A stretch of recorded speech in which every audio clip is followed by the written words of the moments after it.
अच्छा, अगर मैं आपसे कहूं कि आप आशीर्वाद लिख के दिखाइए तो आप कैसे आशीर्वाद लिखेंगे? आप दो तरह से आशीर्वाद लिखेंगे। कैसे? एक तो ऐसे लिखेंगे आशीर्वाद, और कुछ लोग ऐसे लिखेंगे आशीर्वाद।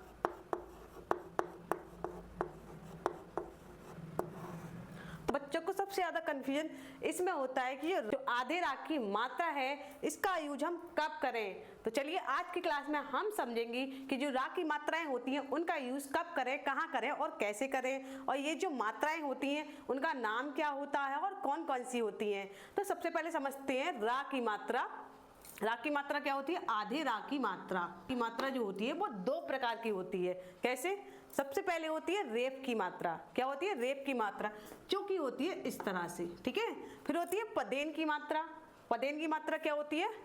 ये, ठीक है। तो जैसे धर्म हो गया, कर्म हो गया, ठीक है। इसमें हमारी कौन सी मात्रा आई है? रेप की मात्रा। और पदेन की मात्रा क्या होती है? जैसे क्रम हो गया, ट्रक हो गया।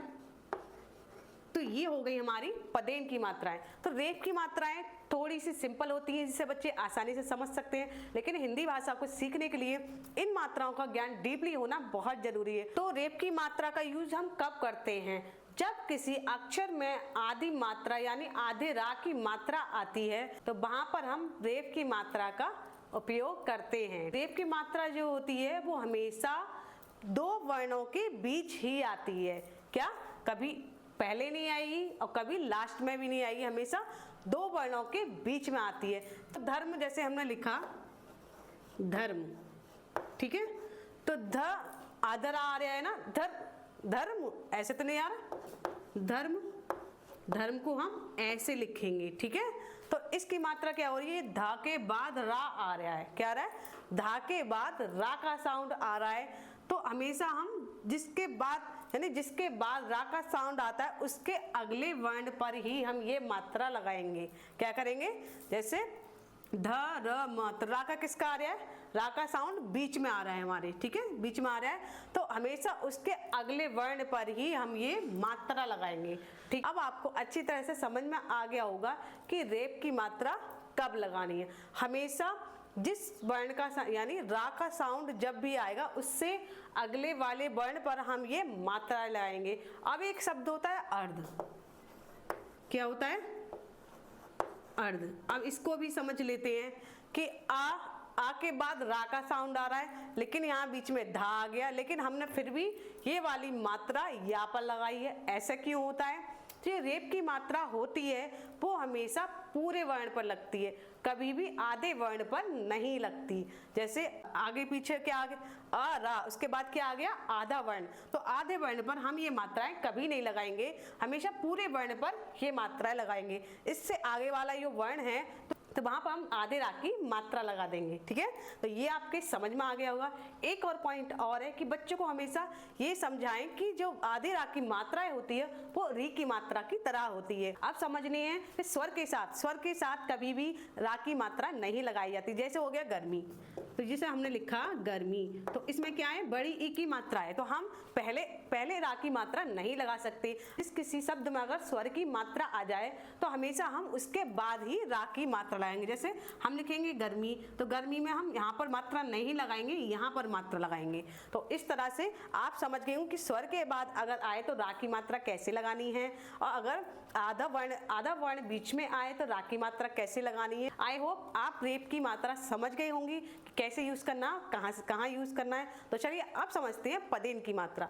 पदेन की मात्रा क्या होती है? जैसे धर्म में आधा रा आता है, इसी तरह से पदेन की मात्रा में आधा रा नहीं आता। जैसे हमने लिखा क्रम, तो इसमें क्या है? का आधा है, और जो रा की मात्रा है वो पूरी है।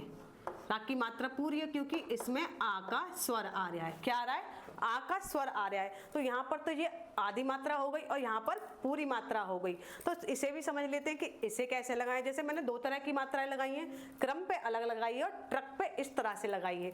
तो ये क्रम होता है, जैसे मैंने लिखा क्रम, ठीक है। तो ये क्या है? तो ये खड़ी पाई के वर्ण हैं। खड़ी पाई के अगर जो भी वर्ण होते हैं उसमें हम राग की मात्रा इस तरह से लगाएंगे। जिसमें खड़ी पाई नहीं पाई जाती है तो उसमें रा की मात्रा ऐसे लगाएंगे, जैसे ट्रक हो गया, ड्रम हो गया, ठीक है। तो इसमें खड़ी पाई के वर्ण नहीं है, तो इसमें हम इस तरह की मात्रा लगाएंगे, और जो खड़ी पाई के वर्ण होते हैं उसमें हम इस तरह की मात्रा लगाएंगे। क्रम हो गया, के बाद समझते हैं ऐसे संयुक्त व्यंजन आते हैं, जैसे सा हो गया, सरा हो गया, ठीक है, सरा हो गया, त्रा हो गया। तो इसमें हम रा की मात्रा का यूज कैसे करेंगे, इन सब में तो हमने सीख लिया कि रा की मात्रा का यूज कैसे करना है।